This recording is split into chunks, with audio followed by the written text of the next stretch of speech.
Minha diretoria, vocês sabem que eu odeio polêmica, né? E por isso, cá está Rodrigo Amorim. Tudo bem, capitão? Beleza, tudo ótimo. Você foi o mais votado do Rio, né? Você é toda... Mais votado do estado, 140.666. Eu não esqueço nunca o 666, é um número emblemático e tem que respeitar todos os eleitores, entendeu? O número do demônio. 140.666 votos. É gente pra cacete. É muita gente. Eu tava no Flamengo semana passada, e aí deu lá, Suderge informa, público presente, quase 70 mil pessoas. E cai assim na consciência que são 2 Maracanãs daquele lotado de gente. Pessoas que confiaram, que saíram às urnas num domingo de sol, que eu lembro que era um domingo de sol, e foram lá confiar o voto, né? No momento que a gente viveu em 2018. Vai viver de novo, pelo jeito. Né? Eu considero que foi a maior guinada da história do Brasil. Se a gente parar pra pensar, sem querer aqui dar aula de história, quem sou eu pra isso, mas de 30 em 30 anos, a gente viveu uma grande guinada no Brasil. E não foi diferente, né? Da Constituição de 88 pra cá, que eu tenho minhas críticas à Constituição de 88. A gente viveu a cleptocracia de alguns governos, viveu o lulopetismo e cai em 2018 com essa guinada que a gente deu, com o Jair Bolsonaro sendo o grande protagonista desse processo de mudança, expressando a vontade da população. Aliás, todas as guinadas que o Brasil deu foi a expressão da vontade do povo. Foi em 2018, foi em 64, a expressão da vontade do povo de bem na rua e nas urnas. Eu tenho uma tradição de começar o programa falando de futebol. Qual que é teu time? Excelente, Flamengo. Tá feliz, né? Voltou a ganhar, né? Tá não é nem tanto, né? No brasileiro não tá lá essas coisas não, mas... Relaxa, eu sou São Paulino, cara. Como a gente participa de muitos campeonatos ao mesmo tempo, a gente pode se dar o luxo de não estar tão bem em um, mas bem em outros, né? Foi pênalti no Atlético, não foi não? Não, não foi nada. Não foi nada. Porrada na Ademir. Foi sofrido, mas... Brincadeira, mas vem aí o Cebolinha agora, né? Aí fudeu. O time tá bem. Aí fudeu de e mais do que isso, né, cara? O Flamengo tem uma capacidade de se reinventar muito grande. E aquele negócio de virar o inferno no Maracanã foi verdade. Não, porra, foi bizarro. Eu já tive em situações no Maracanã ali, aquele Flamengo Independente, que dizem que foi um dos maiores públicos, né, do Maracanã mais novo. E, de fato, o que a gente viu ali naquele jogo, no último jogo, foi impressionante. O Gabigol acendeu a galera. Acendeu a galera e virou um cenário propício. Eu gosto. Igual a Bomboneira, cara. Eu gosto. O Maracanã virou a Bomboneira. Falar que é inferno remete à violência. Vai dormir, cara. Porra. Jogador matador faz assim com a arminha, já vem jornalista, fala, não, isso aí remete. Vai se fuder, eu cresci brincando de comandos em ação, nunca matei ninguém, porra. Ô, Rodrigo, eu tô falando com você numa segunda-feira, e você, não sei porquê, tá sendo muito falado esse final de semana, porque você se arrumou numa confusão lá com o Freixo numa feira no sábado. Que porra que aconteceu? Cara, Praça Sans Pena, pra quem não é do Rio de Janeiro, a Tijuca é um bairro tradicional da zona norte do Rio. Uhum. Tem até um gentílico próprio, né? O tijucano, como eu, gosta de ser chamado de tijucano. Odeio o bairrense, odeio o pessoal da Barra. Sofro preconceito. Até porque a Barra é da Tijuca, né? A Tijuca é um bairro... É um bairro pitoresco, emblemático no Rio de Janeiro. E é 300 metros da minha casa, cara. A Praça Sans Pena é 300 metros da minha casa, é o coração efervescente do bairro. Desde que eu era moleque, eu tenho 43 anos, tem uma feira de artesanato ali, tem um chafariz, que foi remodelado agora, enfim. E aí a gente tinha convenção, na verdade não foi nem a convenção, foi um encontro do PTB. Eu fiz a opção de ir para o PTB de Roberto Jefferson, de Daniel Silveira, meu amigo, meu irmão. E a gente foi para esse encontro. Que é outro também que não arruma polêmica nenhuma. Pessoa super tranquila. E na verdade, o São Cristóvão, que é o bairro Imperial, é próximo, é um bairro vizinho à Tijuca. E eu marquei como ponto de encontro pra gente ir para São Cristóvão, a Praça Sans Pena. Fui pra praça. Quando eu chego na Praça Sans Pena, tem uma turma, uma meia dúzia de gatos pingados, todos ali travestidos de vermelho, aquele estereótipo que a gente conhece bem, né? Camisa do Che Guevara, pelo nas axilas, né? Enfim, aquela turma travestida ali de militante. Alguns velhos já, né? Porque uma turma que tá cansada, tá sempre ali. Entra eleição, sai eleição, são sempre os mesmos. Né? Professor sindicalista, mesmo estereótipo. Essa turma, assim que me viu, começou o xingamento. E não foi só comigo. Eu recebi apoio nas redes sociais de pessoas que também foram xingadas. Crianças que foram xingadas. Os caras não podem ofender numa boa. A minha família, a minha honra, a 300 metros da minha casa, sem eu ter feito absolutamente nada. Obviamente, xingando o presidente Bolsonaro também. Eles têm fobia do verde e amarelo, têm fobia do Bolsonaro. E começou o xingamento. O nosso grupo estava ali, concentrado. Eles começaram a circular pela Praça Sans Pena, a gente também estava ali, em um determinado momento a gente se encontrou. E aí, obviamente, teve xingamento para aqui, xingamento dali. Os caras começaram. E cantando música pra cá. E o mais impressionante é o seguinte, boa parte da população que ali estava, de diferentes perfis, desde o camelô que estava na feira, né, o ambulante, até as senhoras que fazem ginástica ali num programa que tem de ginástica do bairro, o pessoal que estava circulando na ida e vinda para o shopping, a Praça Sans Pena tem um comércio muito efervescente. Pessoas de diferentes idades, diferentes perfis socioeconômicos, todos repudiando a presença de Marcelo Freixo. Eu vi um vídeo de um pessoal xingando. Todo mundo xingando. Então, assim, feira, o grupo, né, que a gente estava também cantou, também xingou. Agora, não teve em nenhum momento nenhum contato físico, nenhum tipo de agressão. E mais do que isso, a Jandira falou que eu estava com marginais, com milicianos armados. Não tinha ninguém armado. Aliás, tinha a milícia do Marcelo Freixo, que ele sim é um miliciano. Tinha a milícia dele, de policiais clandestinos, que não são cedidos para ele, para o gabinete dele, estavam armados a serviço dele. Eu tenho uma pergunta muito clara. Quando você tem um exército armado a serviço do seu interesse particular e pessoal, o nome disso é milícia. Não tem outro nome que não seja milícia. Por conta disso, eu inclusive protocolei na Assembleia Legislativa um pedido para que se abra uma CPI para investigar essa milícia do Marcelo Freixo. Então, eles que nos acusam, na verdade, eles nos acusam do que verdadeiramente são. Eles sim são os milicianos. Ele sim, Marcelo Freixo, estava com homens armados na Praça Sans Pena. Nos acusaram de milicianos, de estarmos armados. A única arma que eu portava era a bandeira do Brasil, que eles também têm fobia. Ficou desesperado, igual o diabo fugindo da cruz, saiu correndo, uma juíza essa como semana um que falou, frouxo, né? que é, e entrou no carro, porque tem frouxo até no nome, saiu correndo. Teve uma juíza que falou que a bandeira do Brasil é atrelada a um lado político. Caralho. Fica, é o ativismo judicial de querer ter a petulância, a ousadia de impedir manifestação, de você poder utilizar a bandeira do Brasil, ostentar a bandeira do Brasil. Vai chegar na Copa, nós vamos ter que torcer o quê de vermelho, porra?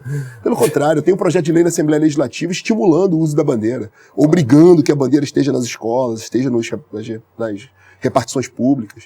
Enfim, então esse celeuma se criou. Não e aí teve agressão nenhuma, então nenhuma agressão, que absolutamente nenhuma agressão. Eles xingaram primeiro, não teve agressão nenhuma. Mas o Freixo também xingou? Não, o Freixo estava junto, ele estava muito cercado, né? Porque ele anda muito cercado. Ele é bonzinho, né? Dizem que ele é um cara muito educadinho. Não dá nem pra ver muito ele, porque ele fica muito cercado ao lado dos seguranças, né? Cria-se uma parede de seguranças dos capangas dele, a gente não consegue nem ter muito contato. Mas ele estava sendo ali repudiado pelo morador, pelo comerciante, pelo ambulante, para aquele cidadão de bem que anda pela Praça Sans Pena. E o nosso grupo se uniu ao povo do Rio de Janeiro, da Tijuca, e repudiou a presença do Marcelo Freixo. Simples. E aí ele se sentiu, viu que não tinha espaço ali para ele ficar. De fato, estava muito ruim o ambiente para ele. Ele não teve um seguidor, não ganhou um aperto de mão. Foi embora, frouxo que foi embora, entrou no carro e os seguranças ficaram. E o mais impressionante, um dos seguranças que ficou por ali sozinho, entrou num carro, e aí eu vou te dar o furo aqui, vai ser objeto de uma denúncia minha, essa semana, entrou num carro oficial, com chapa branca. Eu preciso descobrir de onde é esse carro oficial que estava fazendo campanha para o Marcelo Freixo, que foi a outra denúncia que eu fiz. Aquilo não é ato de pré-campanha. Aliás, não existe essa história de pré-campanha. Isso é meio babaquice, né? Isso é tolice, não existe ato de pré-campanha. Estava fazendo campanha regra, né? Ostensiva. E aí eles tentam inventar uma história que estão fazendo divulgação das ações do mandato. Em primeiro lugar, que esse cara não tem nada para divulgar, né? A não ser foto ao lado de traficante. Não sei se você conhece essa foto, mas ele tem uma fotografia. Eu faço questão de o tempo inteiro compartilhar essa foto. Ao lado dos piores traficantes do Rio de Janeiro. Narcoterroristas.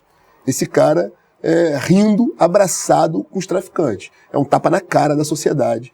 Ele ali rindo da nossa cara, do lado de traficante. Então, ele que gosta de estar ao lado de bandido, ele que é frouxo, ele que apoia a sexualidade para criança, ele que apoia a lascívia, o aborto, a droga, tudo que é ruim. Então, por conta disso que ele foi tão rechaçado na Tijuca. E aí foi embora, e esse policial que sobrou da escolta dele, né, dos capangas dele, ficou sozinho e entrou, tô te dizendo aqui, entrou numa viatura oficial com chapa branca, certamente, com combustível pago por nossos impostos, um policial que certamente clandestinamente fazendo serviço para ele. Que não pode? Não pode. Não pode fazer. Para um policial estar cedido para algum órgão... Ele tem que estar ameaçado, alguma coisa do tipo, tem que ter uma justificativa. E ele não tem, será, de ameaça? Ele faz um mimimi, né? Ele se cercou de uma pauta que ele fez há 200 anos atrás, da CPI das milícias. Uhum. De fato, ele foi o precursor desse procedimento na Assembleia, e ele se vale desse ato dele e diz que é ameaçado até o presente momento, quando na verdade tinham outros deputados investigando a atuação das milícias, e nessa legislatura inclusive. Todos os deputados ali que fazem a pauta da segurança, inclusive eu, nós o tempo inteiro cobramos ações e operações contra as milícias, contra o crime organizado, contra o tráfico de drogas. Ele vestiu esse manto e diz que ele sofre ameaças e represálias. Mas se ele sofre ameaça, ele é deputado federal. Ele deveria buscar a escolta da Polícia Legislativa, da Polícia Federal, e não utilizar, repito, clandestinamente, porque já recebi os documentos da Polícia Penal, da SEAP, da Secretaria de Administração Penitenciária, dizendo que não há termo de cessão para o gabinete dele. Então é uma escolta clandestina, e agora, pasmem, eu vi no sábado que ele também usa viaturas e armas. Logo ele, que é desarmamentista, que é contra a cultura da arma, ele utiliza um exército miliciano armado em prol dos seus interesses pessoais. E isso tem que ser objeto da CPI que eu apresentei e também o TRE. Ele estava fazendo campanha antecipada e utilizando um aparato e um equipamento público, que é uma viatura, escolta de policiais, armas da polícia, e isso é, no mínimo, abuso de poder econômico. Ele está competindo em desigualdade com outros candidatos, a gente está nas vésperas da eleição, porque ele está dispondo de um aparato. Pior do que a desigualdade no caso dele é a contradição, né? Contradição. Contra tudo Aliás, isso. esperar o quê? Um partido, né? Ele era desse partido, né? Ele era do PT, depois foi para o partido que é contradição personificada. É um partido que defende, por mais paradoxal que possa ser, ao mesmo tempo, o socialismo e a liberdade. Que é algo mais paradoxal que isso, no próprio nome? Você foi o mais votado do Rio de Janeiro, como a gente falou, do estado do Rio de Janeiro, né? Que você foi o mais votado. Você é um bolsonarista. E você esteve do lado do Witzel também, né? Eu fui vice do Flávio Bolsonaro em 2016. Sou tijucano como Flávio Bolsonaro e continuo um apoiador do presidente Bolsonaro, eleitor do Bolsonaro. No caso do Witzel, você acha que é uma injustiça ou ele te decepcionou muito? Me decepcionou e te falo a minha relação com o Witzel. Os meus filhos, eu tenho um casal de filhos, sou casado há 26 anos, entre namoro e casamento. Quanto você tem, cara? Tenho 43, comecei jovem. Eu sou conservador, defendo a família tradicional. Então tenho 26 anos de relação, tenho 2 filhos. Um de 15 e uma de 12 anos. Acho que eu não tenho 26 anos de relação com a minha mãe, cara. Pois é, cara. Mas aí, os meus filhos eram muito amigos dos filhos do Witzel, crianças, né? Desde tenra idade. E eu acompanhei esse processo de o cara, festa de criança, churrasquinho, com as crianças ali brincando. E ele falava que, olha, vou ser candidato a governador, vou largar a magistratura para ser candidato a governador do estado. Teve uma vez que a gente estava num evento no Clube da Aeronáutica e o Jair Bolsonaro ia dar uma palestra no Clube da Aeronáutica, em momentos que antecederam a campanha de 2018. E a gente comentando, presidente, tem um juiz federal lá no Rio que vai largar a magistratura para ser candidato. E aí a referência que o Jair fez na época, esse juiz, piroca aí, pô, a gente não tem candidato não, tal, vai andar com ele, Amorim.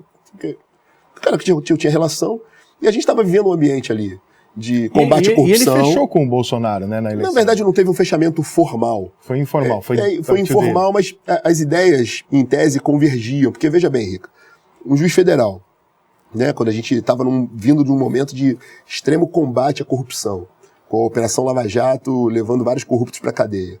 A ascensão da ideia do juiz federal, da Corte Federal, cumprindo seu papel ali de combater a corrupção. Ele, militar da Marinha.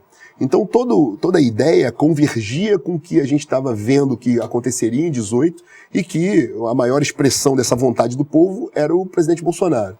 Então foi natural, isso acabou acontecendo naturalmente e todos aqueles que externavam a ideia no voto de Bolsonaro acabaram também externando toda essa ideia no voto para governo do Wilson Witzel. Aliás, em 2018 a gente elegeu um presidente da República porque, além da eleição do presidente, aqui no Rio de Janeiro foi uma vitória esmagadora de Bolsonaro.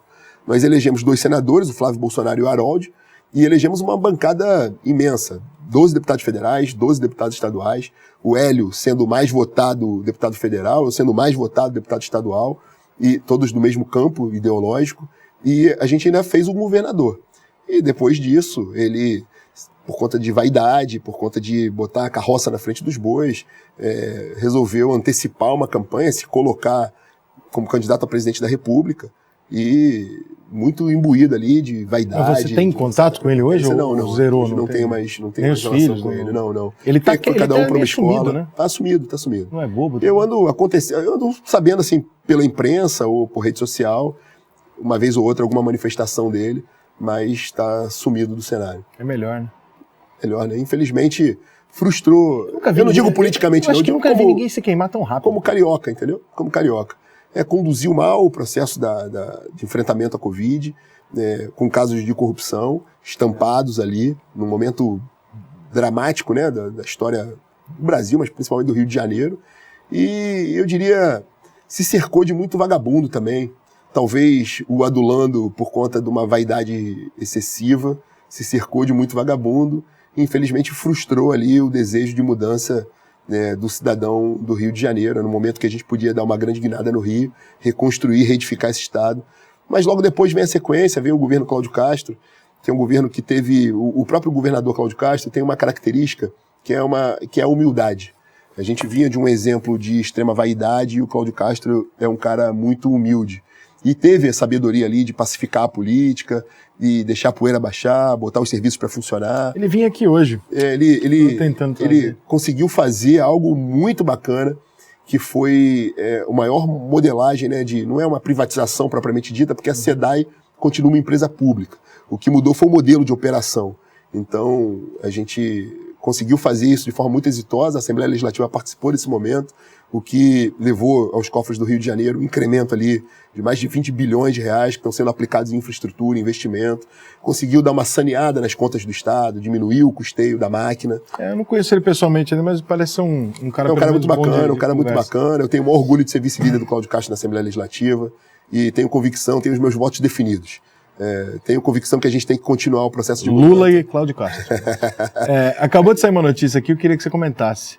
O Moraes acabou de proibir os bolsonaristas de ligar Lula ao PCC e ao caso Celso Daniel nas redes sociais. Qualquer postagem desse tipo vai ser deletada.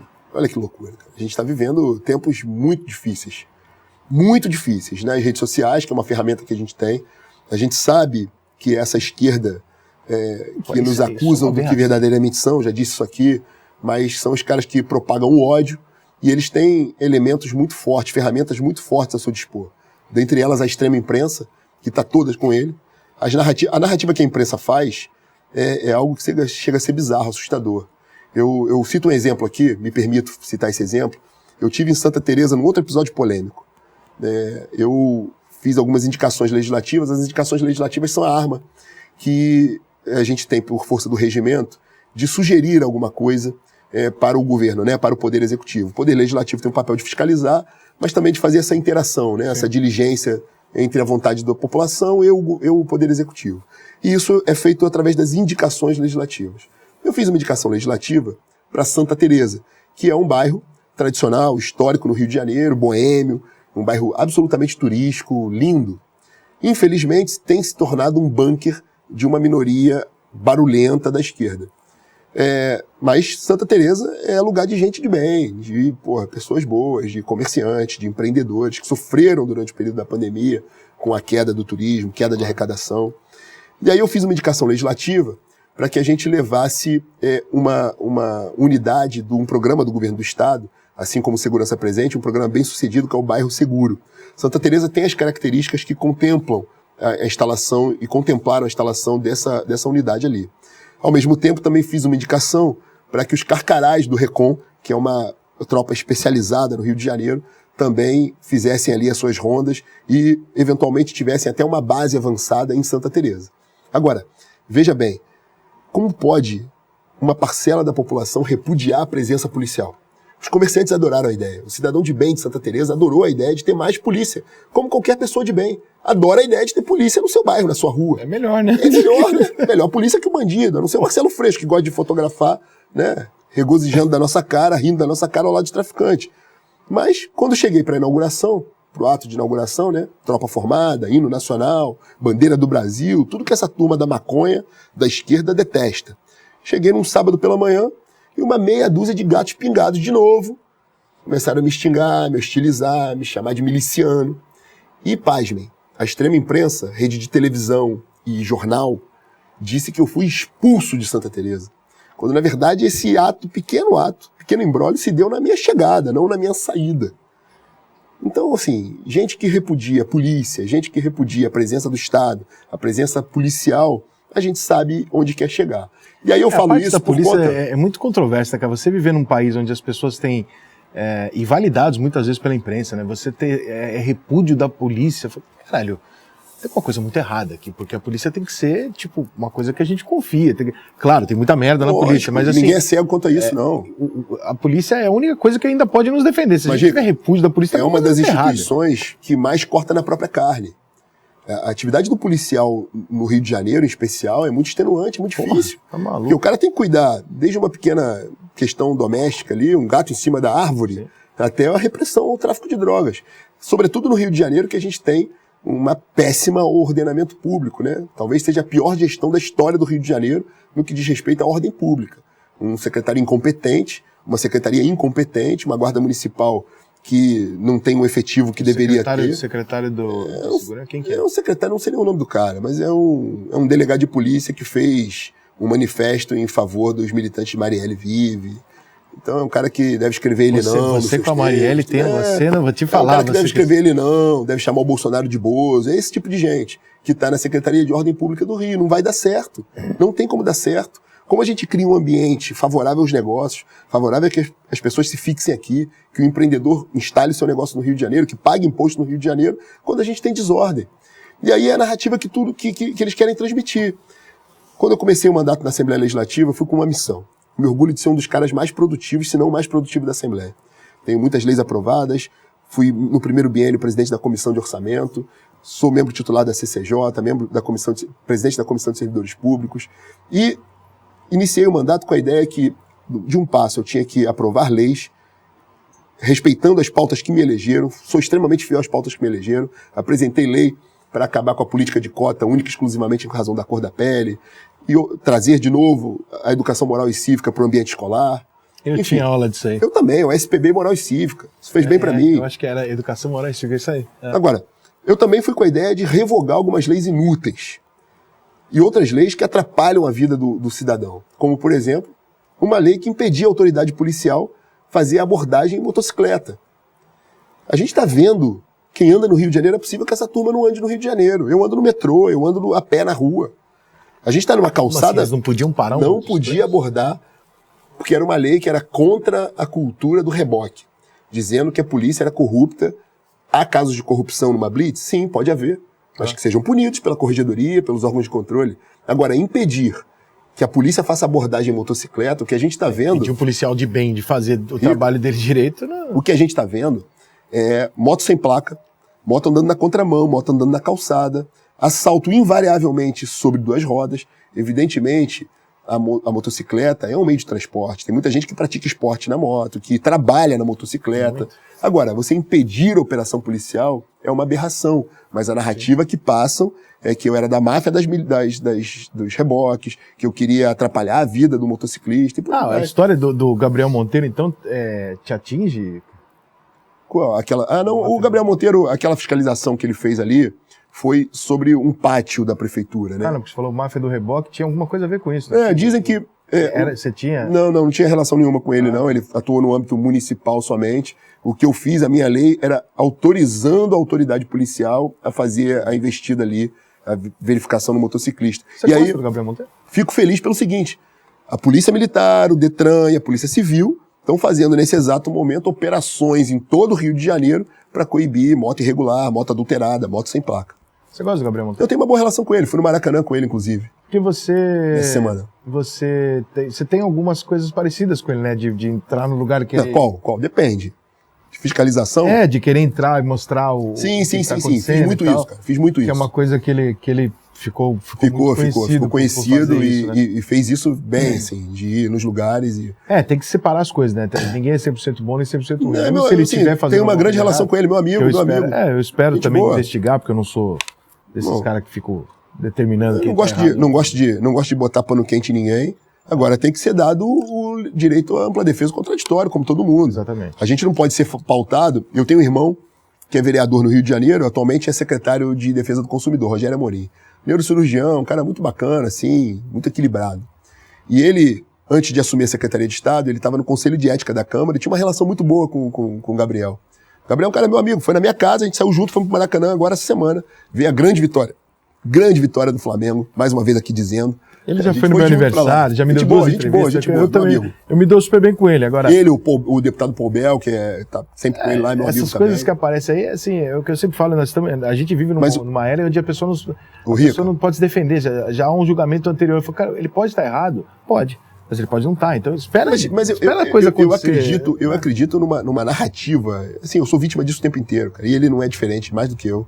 É vítima de uma narrativa que tentam impor pra denegrir, pra ultrajar a imagem. A única coisa que realmente me incomoda é assim, poxa, bem na semana que ele vai lá e pega um negócio grandioso, o mundo cai em cima dele e fala, pô, é muito. Aí, meu irmão falou um negócio, né? Meu irmão falou um negócio que eu tava até conversando com o Gabriel esses dias. Os vereadores, principalmente os pissolentos, queriam, de forma radical, cortar a cabeça dele na Câmara do Rio. No impeachment da Dilma, todo mundo chorava. Tinha que dar ampla defesa, era uma injustiça, mas quando é com os outros, eles querem cortar imediatamente, decapitar. E o meu irmão falou um negócio certo. Eu não posso, primeiro que eu não assisto o Rede Globo, Fantástico muito menos. Eu não posso me pautar pelo que o Fantástico fala e na segunda-feira abrir um processo sumário e aplicar uma pena sumária no cara. Mas o Brasil é pautado pelo que ainda é pautado pelo que... Mas isso vai mudar. Caras como você fazem um papel importante de tocar em dedo na ferida, não ser partidário ou ser independente para falar de qualquer assunto, mas levar sobretudo a verdade, né? Não é à toa que o Jair Bolsonaro fala tanto um mantra, tá na Bíblia, que é conhecereis a verdade vos libertará, de ter que levar a verdade. E, infelizmente, a extrema imprensa não leva. Fica assinando ali uma narrativa. Tem um lado. E pra horrível, tudo, para tudo. Parece que qualquer assunto que surge, ela já tomou uma decisão e ela vai naquela... Vou te falar outro episódio rapidamente, se você me permitir. Claro, pô. Questão da fiscalização. Maracanã, o maior símbolo do esporte no mundo, um palco impressionante, conhecido no mundo inteiro. Tem uma área de 14 mil metros quadrados do lado do Maracanã. Eu vi que tu arrumou uma confusão lá. Cara, chamado de Aldeia Maracanã. Tô falando mal É um lixo urbano, um terreno baldio, que aqueles vagabundos denominaram Aldeia Maracanã. Tem meia dúzia de pessoas ali que devem ser descendentes de índios. O resto são estudantes lobotomizados da UERJ, que é em frente, filiados ao PSOL, que escreveram lá, Universidade Indígena, ficam ali fumando maconha. Tem índio que acho que é norueguês, né? Porque é uma menina loura, de olho azul, travestida de índio. Deve ser índio da Noruega, talvez. Mas essa turma fica ali. Cercaram, agora eles estão murando. Agora eles muraram de alvenaria um território de 14 mil metros quadrados no coração do Rio de Janeiro. Talvez seja um dos pontos mais valorizados da cidade, porque é um eixo de ligação da Zona Norte com a Zona Sul, com a Barra da Tijuca, sem autorização. Tem um processo na Justiça Federal, já transitado em julgado, que a associação dos silvícolas lá, o advogado dos silvícolas, está procrastinando, né? Entra com embargo de declaração, embargo de declaração, mas já tem sentença determinando a retomada daquele espaço. Um espaço fundamental para o desenvolvimento da cidade. Ali você pode fazer um memorial da cultura, inclusive da própria cultura indígena. Pode explorar comercialmente, fazer estacionamento, fazer shopping, fazer o que quiser. Agora, dar aquilo que a Constituição fala, fim social à propriedade, aquilo é propriedade do Estado. Aquilo não é a propriedade de meia dúzia de militantes, descendentes de índio, numa boa. Daí eu fui para lá, sempre que eu vou para lá eu sou hostilizado, recebo pedrada, me ameaçam com lança, com flecha, tacape, mentira, saco de cocô, me ameaçam com tudo, jogam um pó mágico lá. Com arco e flecha? Arco e flecha, ficam xingando cânticos silvícolas lá contra mim, jogando mandinga, sei lá que diabo é aquilo que eles fazem. Mas eu fui pra lá, e aí mais uma vez... O cara te ameaçou arco e flecha, cara. assim, xingando, uma coisa de outro mundo, TACAP. É uma coisa de outro planeta. Quem matou o Rodrigo Amorim? O Mogli. O Mogli. O menino lobo. No coração do Rio de Janeiro, do lado do Maracanã. E aí, o cara do Globo, né, veio me perguntar o que eu achava daquilo, que o senhor Marcelo Freixo disse que eu estava assassinando a cultura brasileira. Aí eu respondi pro Globo o seguinte: pô, se o Marcelo Freixo gosta tanto de índio, vai morar na Bolívia, porque além de ser presidida por índio, ainda é comunista, então ele vai se sentir bem lá. Meu amigo, a Bolívia aprovou no Congresso Nacional Boliviano uma moção de repúdio contra mim, dizendo que eu sou persona não grata na Bolívia. Você imagina como eu fiquei arrasado. Puta que pariu, você não vai poder ir pra Bolívia. Eu quero que a Bolívia se exploda. Eu quero que a Bolívia se exploda. O tipo do destino que realmente... Junto com aqueles índios da aldeia Maracanã. Aqui eu faço um compromisso, ó. Eu não morro enquanto eu não tirar aqueles vagabundos daqueles indígenas dali. Mas férias na Bolívia... E outra coisa, você não pode chamar índio de índio. Eu não sei como é que é, se é politicamente correto. E ontem já meteram uma pra mim lá que eu não posso chamar anão de anão. Eu falei, eita... índio de... Eu não tenho que chamar de indígena, não pode ser índio, né? Por que não é índio, caralho? Não pode. Você não pode usar a palavra denegrir. Não pode chamar índio de índio? Ele não é índio, gente. Não pode, mas tem o dia do índio, mas não pode chamar de índio. Povo indígena.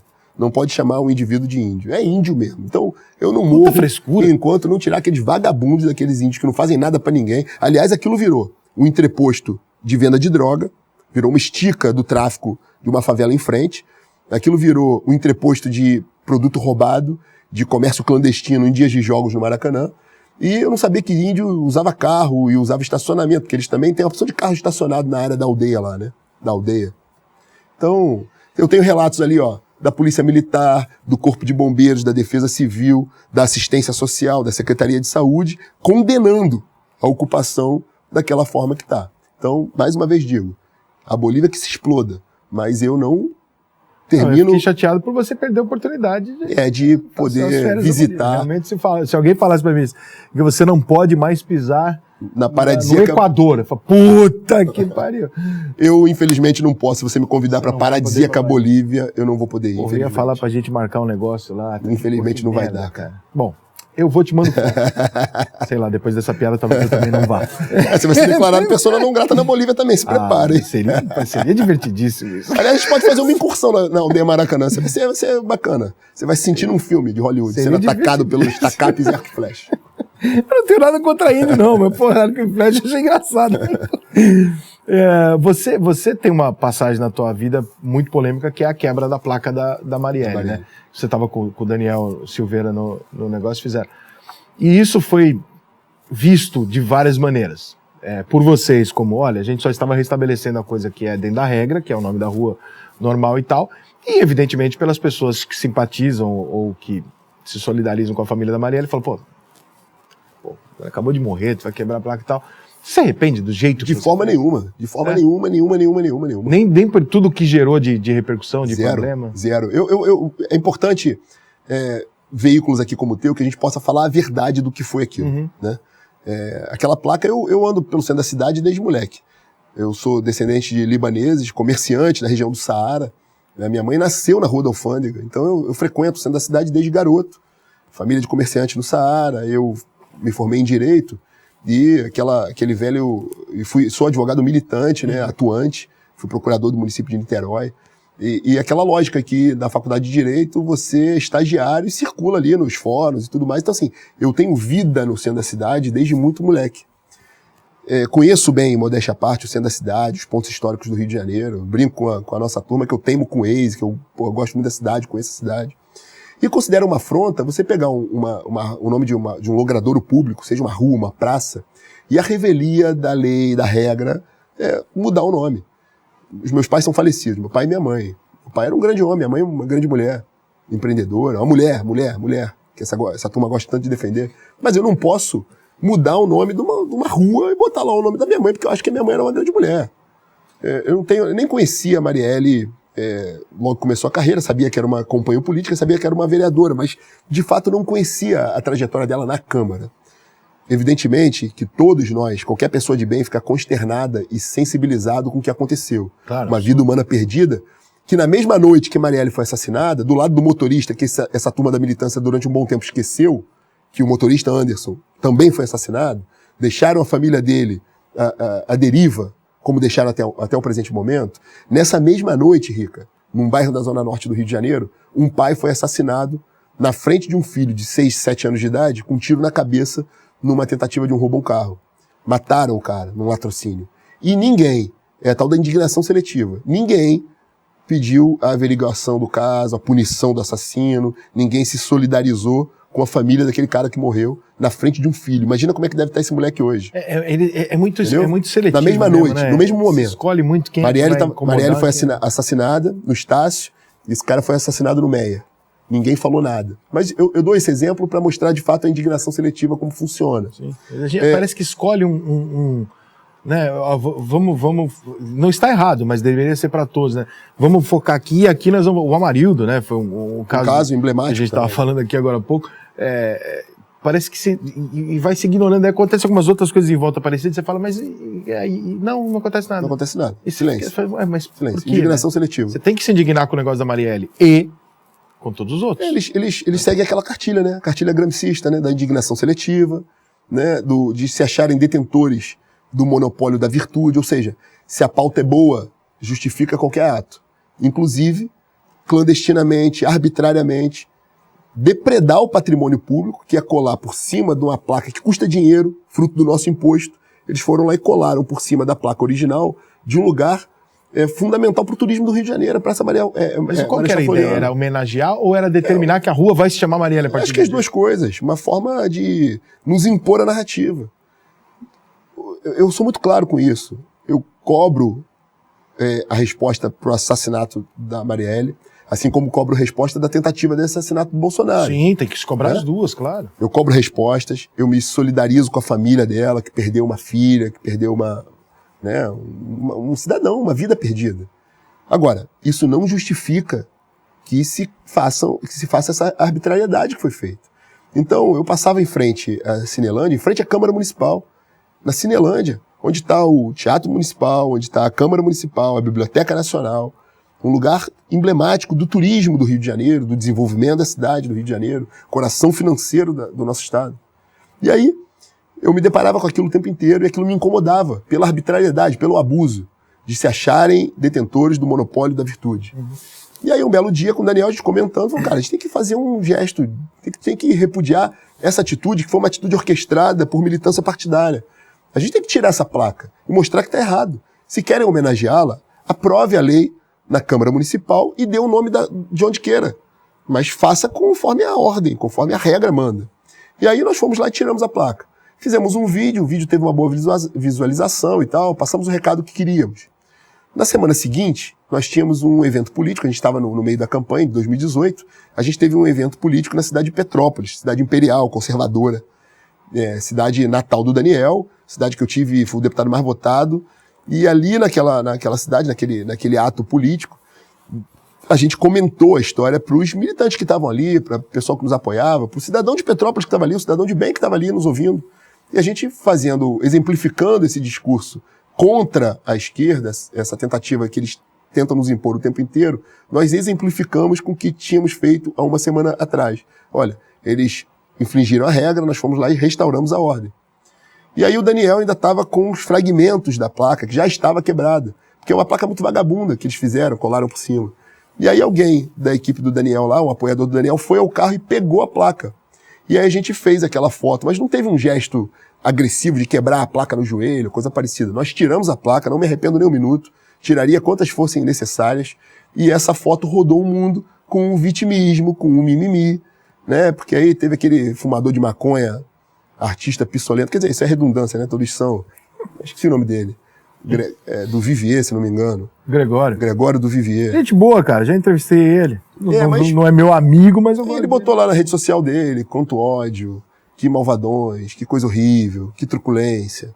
E aí foi sendo compartilhado por essa horda de mamadores de Lei Rouanet, e aí a coisa ganhou uma proporção, foi pro Le Monde, foi pro mundo inteiro, e virou um símbolo ali, como a gente tivesse feito esse gesto contra a memória da Marielle. Nada contra.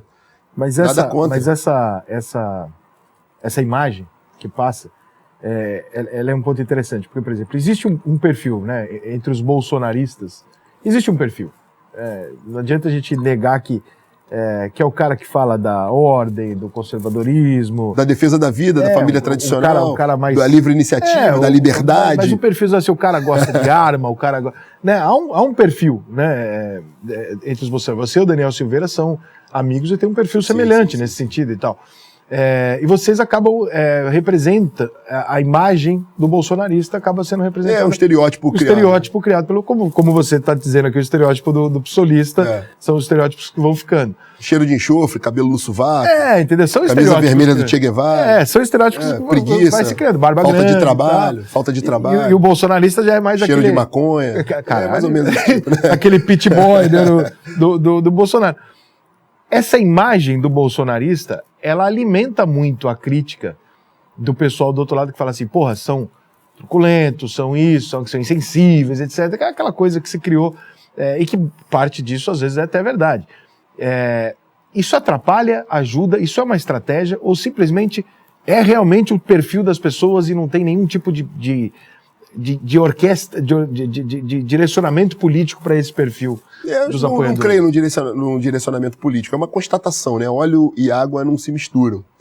Na verdade, como você bem disse, a gente antecipou aqui, o pessoal que apoia Bolsonaro apoia os valores, não só a figura do presidente Bolsonaro, mas os valores que ele representa. E, de fato, é o maior representante, como eu falei inicialmente, uma guinada que nós demos mudando a história do Brasil. Uma guinada conservadora, liberal no campo econômico. Então você acaba criando um modelo ali, inclusive de vestimenta, né? A gente veste verde e amarelo, eles vestem vermelho. Esse tipo de coisa. É cultural. Então, mas eu acho que não tem um estereótipo criado com uma motivação exclusivamente política. Vamos nos vestir ou comportar dessa forma. Eu acho que é inerente ao que a gente defende de fato. Acaba atraindo as mesmas coisas, gostando das mesmas coisas. Eu conheço o Jordi, né? Tô conhecendo você hoje. Conheço vários outros deputados.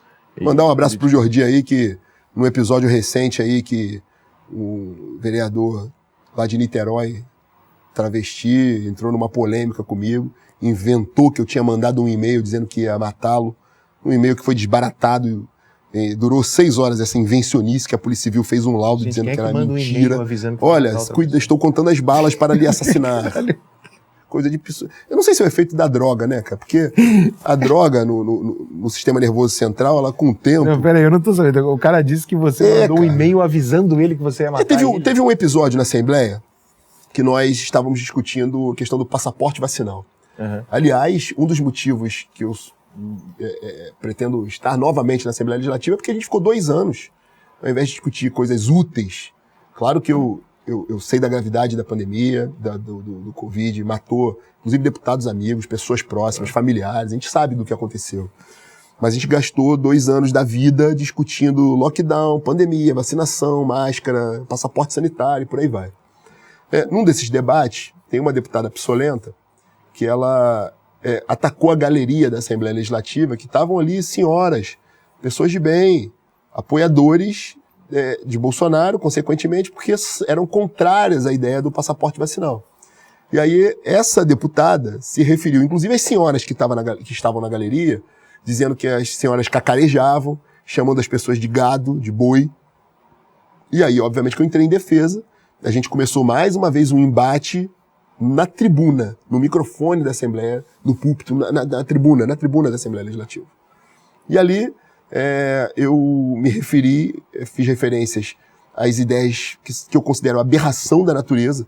Eu não posso aceitar que um vereador, no exercício do seu mandato, proponha que uma criança de 6 anos, aluna de escola municipal, possa definir qual o seu sexo e qual o nome quer ser chamado. Isso não é admissível. No meu mundo, isso não é admissível. Isso vai contra o normal. A aberração é quando você vai contra o normal, é uma aberração da natureza. E fiz uma referência, porque... Mas a aberração é autorização, só para entender? Pra autorização... Autorização ou a criança que quer A criança, não, a lei municipal... Que permite que uma criança tome essa decisão. Queria permitir, graças a Deus que isso não passou, né? E ao bom senso. Mas esse parlamentar municipal, psolento, propôs que crianças, na mais tenra idade, possam escolher livremente para o professor, para o diretor da escola, olha, eu não sou, meu sexo é tal. Definir o seu próprio sexo inclusive dizer como quer ser chamado para um professor. Ou seja, eles são tão contraditórios. Com 6 anos não dá, cara, acho, né? eles refutam a ideia de nós diminuirmos a idade penal, né? Abaixarmos a maioridade penal. Você defende? Defendo que criminosos, sementinhas do mal, de 16, 17 anos, 14, 15 anos de idade, assassinando pessoas. Os estudantes com fuzil? Turma de fuzil, né? Assassinando pessoas, mas essa turma não pode. Tem que aumentar a maioridade, né? Agora, são tão contraditórios que eles não querem reduzir a maioridade penal, mas, por outro lado, querem permitir que crianças de 6 anos escolham seu próprio sexo e o seu nome. Então, eu refutei, porque eu fui eleito para isso, cara. 140 mil pessoas confiavam um voto em mim para eu representar ideias. O parlamentar representa ideias. Então, eu tenho a obrigação moral de refutar essas aberrações. E como ela estava chamando a turma de gado, eu fiz uma referência, cristão que sou, à figura de Beuzebu, que é um anjo do mal, é o que essa turma representa. E aí falei, ó, não é só Beuzebu não, pode ser chamado até de Boizebu por causa do corpinho. E aí, por conta disso, eu tava chamando os outros de gado, tava falando que uma senhora de 80 anos cacarejava, que era galinha. Eu olho pra cara da sua eles podem nessa hora. Eu fico com dó. Cara, eles podem xingar, cara. Eles podem xingar. E aí, enfim, isso causou... Eu fui acusado de transfobia, né, que é um crime que não existe, mas que o ativismo judicial... Porque a deputada, ou deputade, sei lá, que estava falando, era trans. É o vereador lá, o trans, é. É trans? Travesti. Entendi, tá. E aí me acusou de transfobia. Né? Sou transfóbico. Racista, miliciano, fascista, transfóbico, enfim. E aí passaram algumas semanas, e aí eu me surpreendo com esse vereador nas redes sociais dele. Olha, tem um e-mail aqui que eu acabei de receber desse transfóbico, racista, miliciano. Me mandou um e-mail do e-mail institucional dele, ou seja, um e-mail meu e-mail da Alerj, @alerj.gov.br.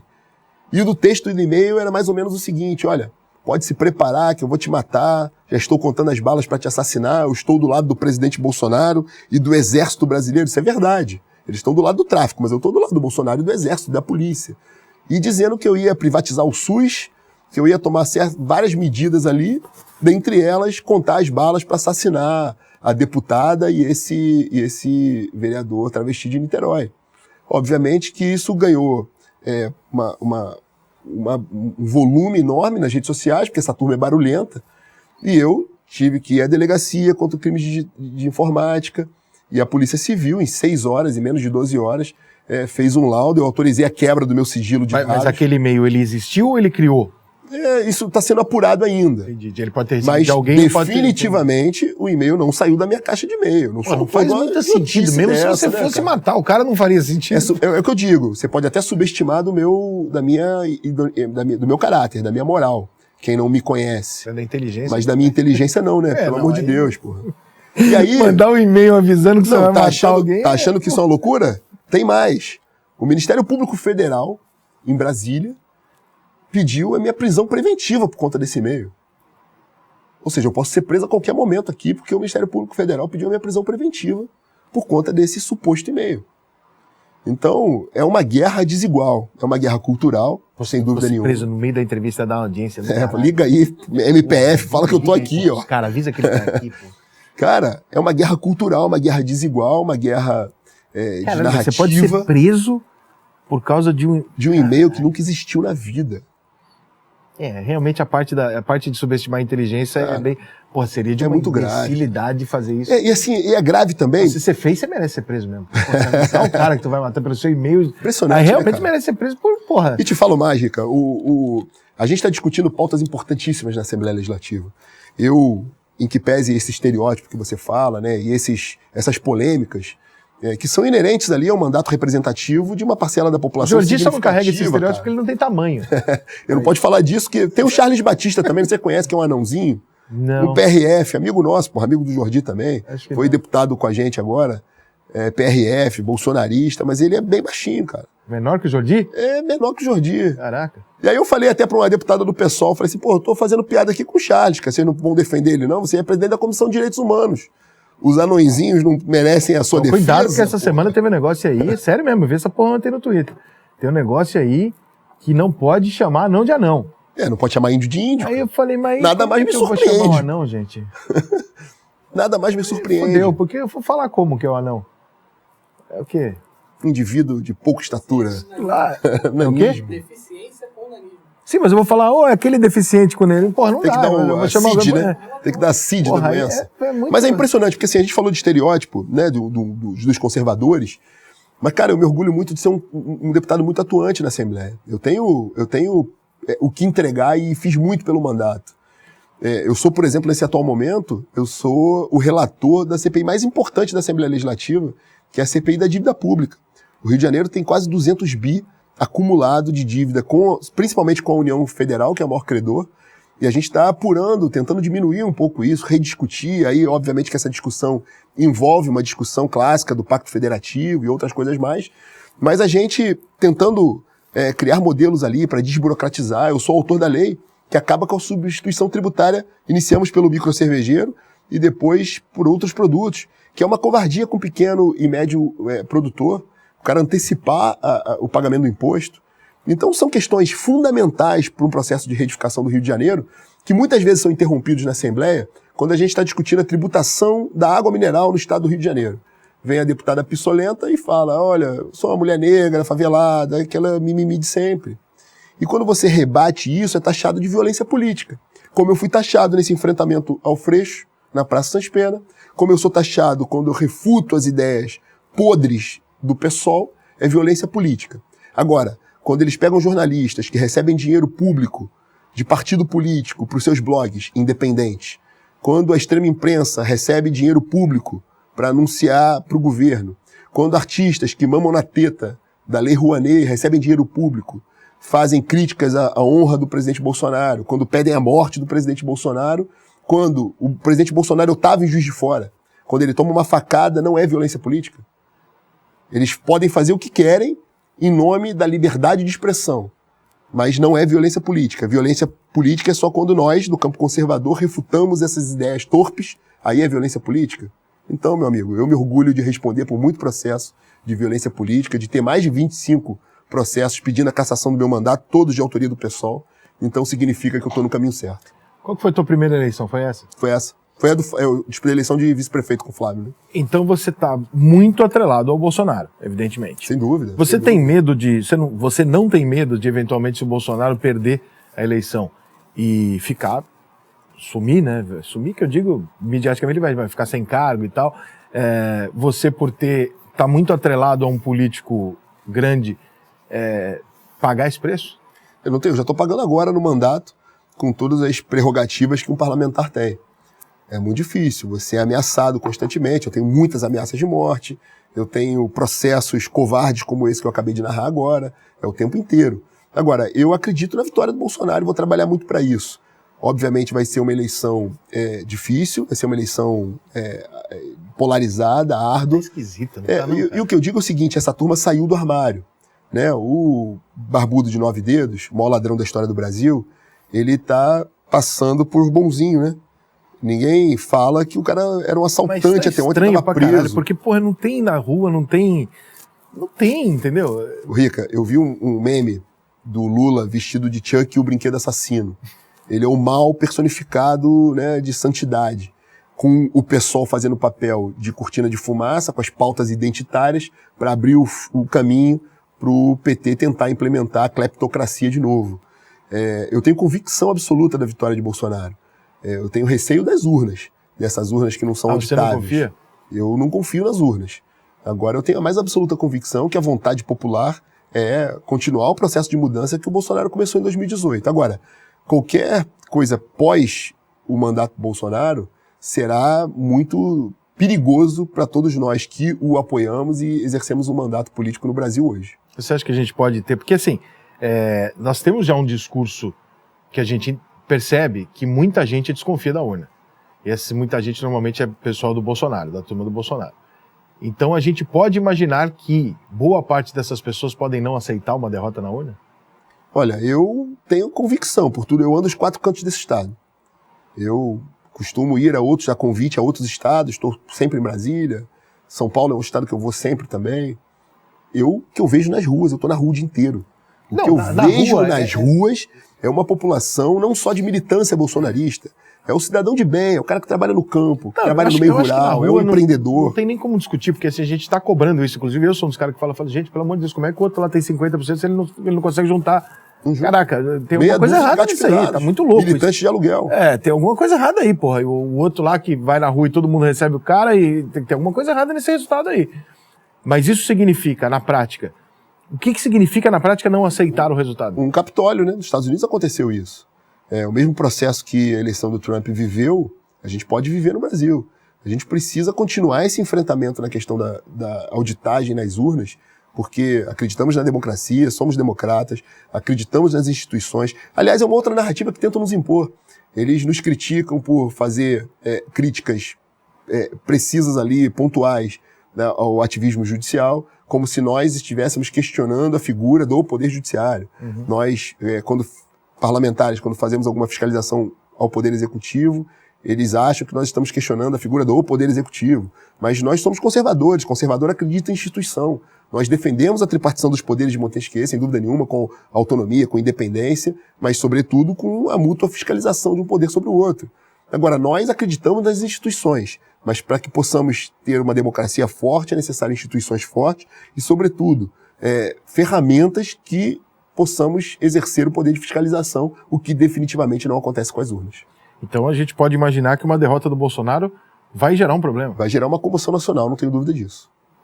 Vai gerar uma comoção nacional. Por parte de vocês, bolsonaristas, vocês vão fazer alguma coisa? Não, por parte da população. O bolsonarista é confundido com a população de bem. Esse rótulo bolsonarista, eu aceito esse rótulo porque tenho carinho, apreço, e sou admirador, né? E tenho uma ligação política com o Bolsonaro. Sim. Mas o cidadão, que é a expressão da vontade popular, é um eleitor bolsonarista, o que acredita nas ideias do Bolsonaro e quer confiar o processo de mudança que o Brasil tem vivido. O Brasil ultrapassou muito bem uma crise que foi uma crise mundial por conta da pandemia, por conta da paralisação dos setores produtivos, por perda de arrecadação. O Brasil foi um dos países que melhor enfrentou e tem enfrentado essa crise. O Brasil, que vinha do governo Dilma com altos índices de desemprego, tem conseguido reequilibrar esse processo, mesmo com a perda de postos de trabalho em razão da pandemia. O Brasil tem tido muitos avanços. A gente não enxerga um caso de corrupção há muito tempo. O Brasil tem fortalecido as suas instituições, tem dado independência e autonomia aos seus ministérios. Então, o Brasil tem avançado muito, inclusive na saúde. A gente enfrentou muito bem a pandemia. Num país continental como o nosso, todo o cantão desse Brasil recebeu vacina em tempo. No final das contas, o Brasil, quando começou a vacinar, ele atropelou todo mundo, né? Todo mundo. Todo mundo. Muito rápido. E assim, a defesa da liberdade. Merda, virou maravilhoso. Maravilhoso. E aí todo mundo que criticava os sindicatos, o aparelhamento todo do sindicato, que tem muito vagabundo que sustenta essa narrativa, que até ontem satanizava o SUS passou a ser maravilhoso da noite pro dia. Isso é a coisa mais impressionante do mundo. Todas as pessoas que eu conhecia faziam piada do SUS. Piada? Que bosta, olha esses sistemas aqui. De repente virou um vivo SUS, eu falei assim, eita. Agora, ficou bom. Veja que operação de guerra num país continental como o Brasil. Não, foi. Todos os estados da federação receberam. Aqui no Rio de Janeiro, a gente ainda teve o governador Cláudio Castro, comprou os insumos mais baratos, seringa, agulha, mais baratos no Brasil, e a gente levou em horas para todas as cidades do território fluminense. Todo mundo recebeu, todo mundo que quis, porque receber vacina, tomar remédio é liberdade do indivíduo. Todo mundo que quis recebeu vacina. E os números demonstram. Você tomou? Tomei, os números demonstram. Tinha uma viagem marcada para os Estados Unidos. Eu tomei também, mas eu respeito pra caralho quem quer tomar. Tomou. Se eu tomei, eu avaliei, seguro, você demorei. não quer tomar, foda-se. Lógico. Você foi secretário de Direitos Humanos em Nilópolis? E secretário de Direitos Humanos.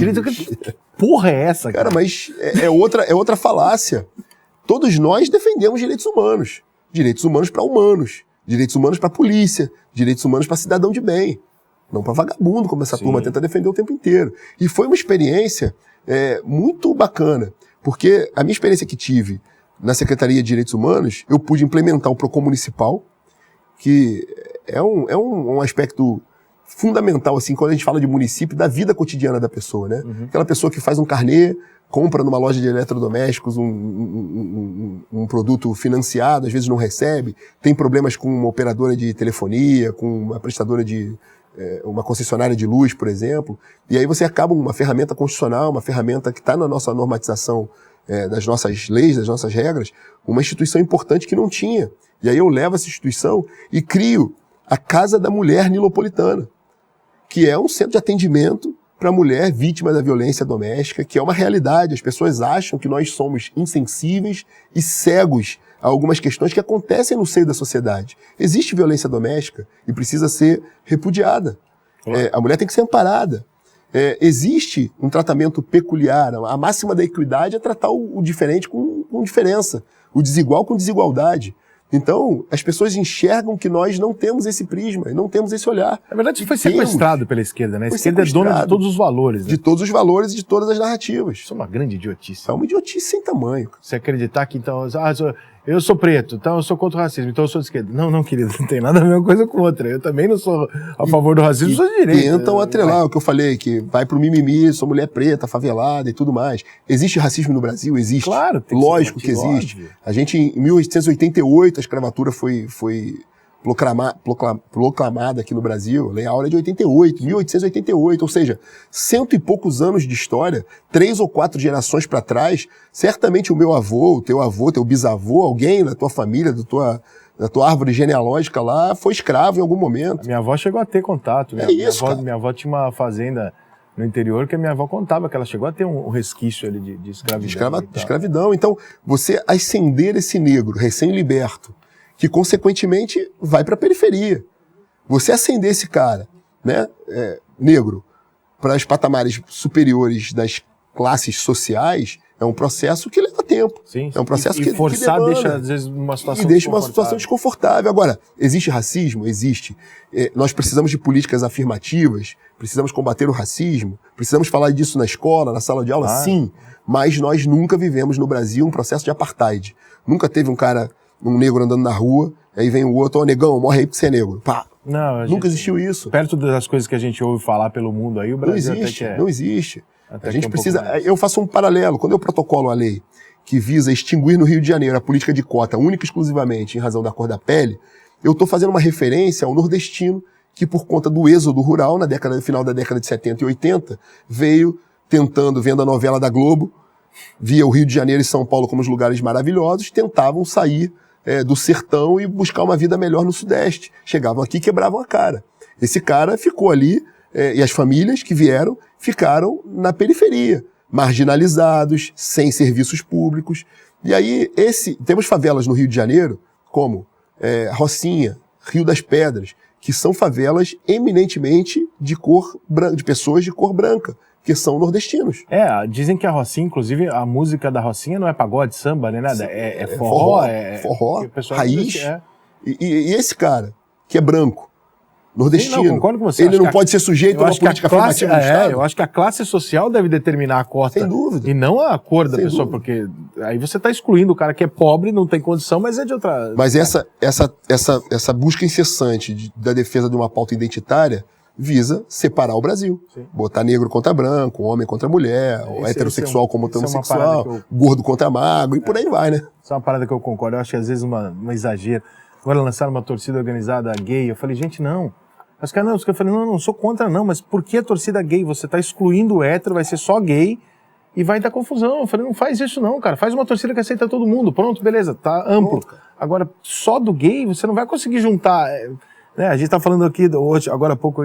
Agora tem a torcida do Grêmio antifascista. Caralho, vocês querem botar política... Porra, você quer separar em grupo todo mundo, cara? Não, e uma das coisas que esses caras não percebem, cara, é que a gente tem coração também, bicho. Quando eu sou acusado de transfóbico, é uma estupidez, mas isso me incomoda. Isso me magoa, pô. Eu tenho família, cara. Eu não tenho nada contra, isso é inerente à tua liberdade. A forma com que você vai ter prazer se relacionar com outra pessoa, se você vai ser homem, mulher, bissexual, heterossexual, o problema é seu. Às vezes eles confundem. Isso não é problema nosso nem do Estado. Isso é problema da sua individualidade. Eu acho que às vezes eles confundem um pouco o fato de você questionar uma coisa ou outra com o fato de você se transformar numa pessoa que odeia aquilo, que você não tem nada a ver, cara. Eu sou capaz de questionar uma série de coisas. Por exemplo, eu sou contra essa mimimi da gordofobia. Eu sou gordo, cara. Mas eu acho que não mimimi. Então quer dizer que eu sou um gordo que eu não posso falar. Por quê? Porque você é contra, então você não pode falar. Não, peraí, cara. não há uma unidade, né? Todos os pretos acham que tem que ser tratado da forma X. Não, tem alguns que acham isso, tem alguns que não. Só que só esse aqui é válido, o outro não é válido, não é nem ouvido. Isso é muito louco, cara. Aí você cancela o cara que quer... Porra. O Rico, a gente começou falando aqui sobre o episódio com o Marcelo Freixo, né? Com a militância do Marcelo Freixo. Tava aquela horda de petistas, pissolentos e tudo mais. Tava a Jandira Fegali ali babando ódio. Babando ódio. Uma figura dantesca, né? Não é só porque é feia fisicamente, não. É porque é odienta, né? Babando ódio. Eles que odeiam. Eles que odeiam o tempo inteiro. Tava a Lucélia Santos, cara. Aquela artista decadente lá, Lucélia Santos, falando uma opção de bobagem na rede social. Eu vi a Lucélia Santos... Porra, eu tive um trabalho... Botei no Google Lucélia Santos, saiu um trecho de um filme lá, que ela tá fazendo sexo com 6 negões. Porra, a Lucélia Santos, agora é o arauto da moralidade. Assim, nada contra, não. Ela pode fazer sexo com quantos negões ela quiser. Mas... Esse filme é aquela cena época, pra quem é de 40 anos pra cima, do Me Fode Negro. Entendeu? Essa é a cena época. Ela fica de cachorrão, uma coisa desse tipo. Assim, mais uma vez dizendo, eu também não posso ser contraditório, eu não sou psolento. A liberdade dela de vociferar o que ela quiser na hora do prazer, né? De ter prazer lá. Ali, né? Não é ela que tá tendo. Mas tá ali com os 6 negões ali e tal, gritando. Ela tá fazendo um personagem. Cadelão, cachorrão e tal. Cadelão, é isso. Beleza, mas não vai passar de arauto da moralidade, de babar ódio, como tava fazendo, como vociferou, como fez nas redes sociais, me chamando de miliciano, de marginal e por aí vai. Amigo, tá difícil. Tá bem difícil, cara. Você é capaz de fazer uma crítica ao governo Bolsonaro nesse 1 ano e pouco aí? Cara, eu fiz Desculpa, 3 anos. Eu fiz primeiro uma crítica da questão partidária. Eu costumo sustentar isso em 2018. Logo que acabou a eleição de prefeito, a gente embarcou, quer dizer, a gente não, quem sou eu? Era mero coadjuvante, ou então, pelo menos um observador da história acontecendo, da história do Brasil, que é algo que eu me orgulho muito, tá? Sim. Eu vi a história do Brasil acontecer ao vivo e a cores comigo ali, olhando em tempo real. Uma das coisas que se falava muito em 2018 era que nós enfrentaríamos o sistema como enfrentamos, sem as ferramentas necessárias, né? Com a extrema imprensa batendo o tempo inteiro. Bolsonaro sofreu a cada dia do governo apanhando diariamente com a imprensa falando que bem quis. E resistiu bravamente, né? Uma palavra que a esquerda gosta muito, a resistência, né? O Bolsonaro é um cara da resistência, um herói da resistência. E ali, a gente falava naquele momento que nós, além de termos instituições, ativismo judicial já naquele momento, a extrema imprensa contra ele, nós não tínhamos a ferramenta de um partido com fundo, com tempo de televisão. E aí o Bolsonaro transforma um partido pequeno num maior partido do Brasil, com tempo de televisão, com fundo, com pujança, com força, e depois sai desse partido por conta de uma crise interna ali que, na minha percepção, poderia ter sido administrada pelo presidente da República, e devolve um partido turbinado ao próprio sistema. Então essa é uma crítica na gestão da questão partidária. Eu acho que isso poderia ter sido feito de outra forma, de modo que ele tivesse mais autonomia e mais força. Ele criou numa ferramenta partidária. E deixou fora, Esse é um argumento. Agora, no restante, óbvio, nós temos discernimento para criticar um gesto ou outro, mas eu sou um entusiasta da forma que o Bolsonaro fez governo. Pode haver uma crítica ou outra, algo que poderia avançar mais, uma pauta, uma política pública que poderia ir além. Mas, de um modo geral, como falei anteriormente, a gente sobreviveu muito bem a uma crise mundial, sobreviveu muito bem, gerou emprego e, principalmente, conseguiu extirpar esse câncer que o Brasil vivia, que era o câncer da corrupção. Meu diretor, vamos ver se ele vai ficar no muro ou não. Bota aquela vinheta enorme lá para um ou outro agora.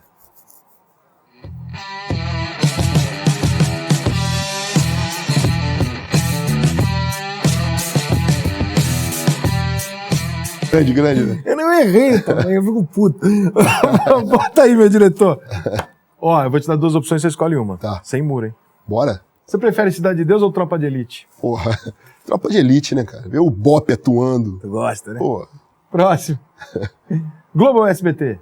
Porra, não dá pra cavar um buraco. Eu não gosto de muro, não, mas eu vou no SBT, cara. Próximo. Globo não dá, porra. Globo é muito difícil, cara. A Globo tá bem contra o governo. Tá difícil. Próximo. Você prefere que o Bolsonaro seja eleito ou que o Brasil ganhe o Hexa? Porra. Bolsonaro ser eleito, sem dúvida nenhuma, cara. Sem dúvida nenhuma. O Brasil precisa disso. Mas precisamos também do Hexa, Eu caralho. gosto de futebol, cara, mas o Hexa pode vir daqui a pouco. Próximo. Messi ou Cristiano Ronaldo? Cristiano Ronaldo, exemplo de atleta, um cara... Também não é argentino, né? Não é argentino, já ajuda muito. Mas eu tenho tido uma vivência no Mercosul e tal, tenho amigos argentinos, fiz uma pós... Conseguiu fazer amigo na Argentina? Fiz uma pós no Uruguai. A minha vivência no Mercosul, eu acabei migrando pro Uruguai, entendeu? Porrada, apesar do Morrica, né, cara? Morrica é difícil. E eu vivi ali, eu fiz uma pós-graduação na eleição dele. Caralho. Foi duro. Você é esquerdista em você. Mas eu prefiro o Cristiano Ronaldo. Próximo. Passaporte da vacina, favor ou contra? Foi o motivo que eu fui chamado de transfóbico, contra essa aberração. Também acho muito Passaporte, censura, mordaça, um absurdo. Próximo. E se chegar o PT e o PSOL no segundo turno? Meu Deus do céu, cara. Na verdade, um é fruto do outro, né, cara? O PSOL é uma linha auxiliar do PT, não tem dúvida nenhuma disso. Eu me permito até a discussão no campo econômico. Sentar e discutir economia, você quer um modelo mais estatizante, menos, um modelo de produção econômica, eu topo discutir com o esquerdista. Eu discordo de tudo deles, mas topo discutir. Agora o PSOL é só pauta identitária, os caras são contraditórios, covardes, incoerentes. Então, sim, eu faço essa resposta dizendo o seguinte, eu odeio o PSOL. Tá bom. Próximo. E aí, Pezão ou Witzel? Cara, eu respeito muito o governador Pezão, cara. O cara que tenho tido algum contato com ele na Assembleia Legislativa, às vezes a gente se cruza ali. Mas considero que ambos foram muito decepcionantes, não para a política como um todo, né? Me falando como político, como quem tem mandato, mas sobretudo para o povo do Rio de Janeiro. Então foram momentos muito ruins. O Pezão que botou o Rio de Janeiro naquele momento que a gente não pagava salário, polícia com o risco da polícia não ir para a rua, porque com salário atrasado. Meu Deus, diga que isso aconteceu no Rio de Janeiro, amigo. O caos, né? O Rio de Janeiro viveu. A grande derrocada da economia do Rio de Janeiro foi aí. E, infelizmente, quando a gente tinha tudo para dar uma guinada, a mudança ali com a decepção que a gente teve com o Wilson. Então, assim, a ter que escolher um outro, eu escolheria o Pezão, que o Wilson me decepcionou, porque eu vivi aquele processo de mudança. O Pezão foi uma consequência. Bota aquele 0 a 10 ali para fechar com o homem aqui.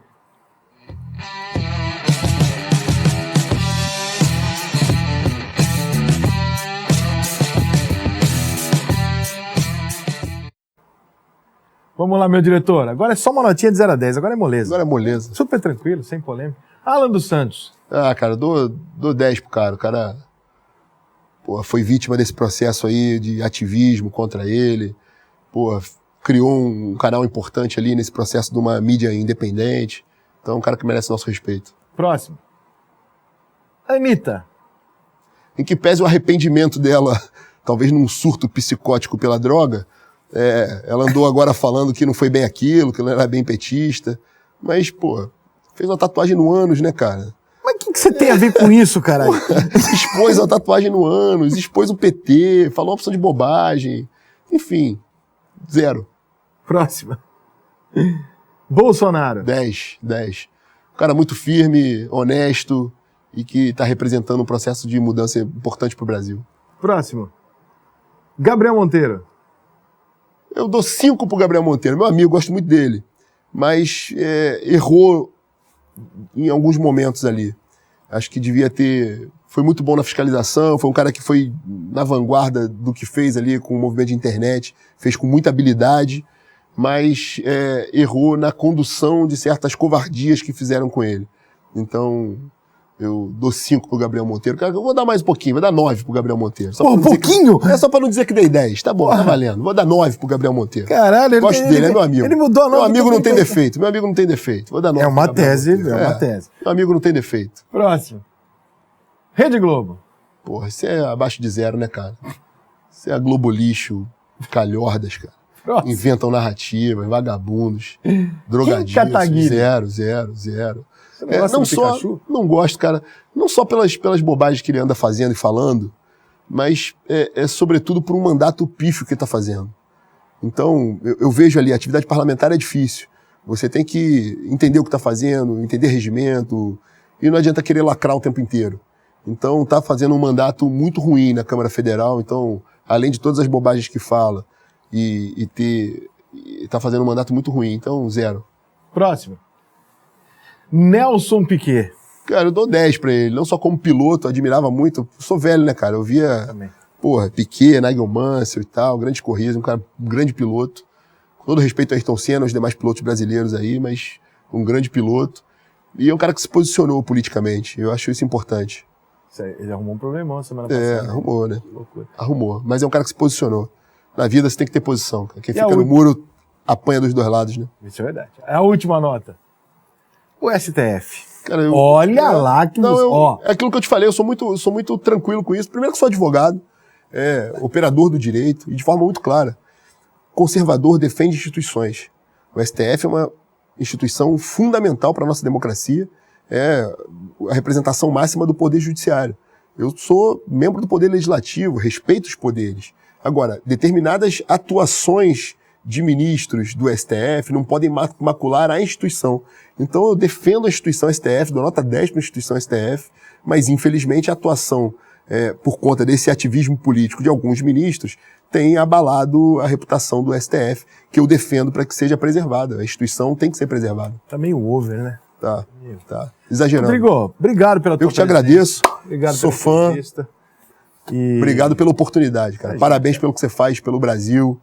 Essa oportunidade de poder falar as coisas de forma aberta, sem censura. O pessoal fica bravo. Quando eu trago alguém de direita, o pessoal da esquerda fica puto. Se eu trago alguém de esquerda, mas faz parte. Eu falo, vem cá, gente, eu tenho que ligar pra vocês pra perguntar aqui. Porque aí é foda. Faz parte. Mas você faz um papel indispensável. Um dia o pessoal vai entender. Que é só ouvir, irmão. Cara, a nossa geração é a geração que botava ali aquela palha de aço lá na antena da televisão. Pô, pegou! Meia dúzia de canaizinhos, pegou. Batia na televisão porque ela trocava de cor, ficava chuviscado. Depois a nossa geração viveu a internet, mas eu fiz faculdade, cara. Me formei em 2000, eu fiz faculdade no papel ao maço, fazendo trabalho em biblioteca e livro. Então a gente viveu o boom da internet e, sobretudo, a gente está vivendo a democratização da informação. Então, um cara da nossa geração fazer isso com a maestria que você faz, popularizar a informação e fazer com a forma independente que você faz é fundamental para todos nós, mas principalmente para o legado que você vai deixar para o Brasil. Parabéns. Obrigado, querido. Valeu. Obrigado, viu? Obrigado, gente, irmão. Estúdio Center, obrigado pela estrutura. Este foi... e obrigado porque eu sei que você está concorrido pra caralho, ainda mais essa semana. Tem um agradecimento especial. Vambora, obrigado mesmo. Por causa da polêmica com o Freixo, eu sei que você está concorrido, tá todo mundo querendo falar com você. E você ter vindo aqui, eu te agradeço. Eu que te agradeço. Sucesso pra você, tá, cara? Sorte lá. Que a gente consiga melhorar esse Rio de Janeiro, que eu já meio que desisti, mas... Vambora. Vai que, né? Vamos retificar o Brasil e o Rio. Tomara. Deus, pátria, família e liberdade sempre. Like, se inscreva. Obrigado, Estúdio Center. Até a próxima. Valeu. Muito bom, cara.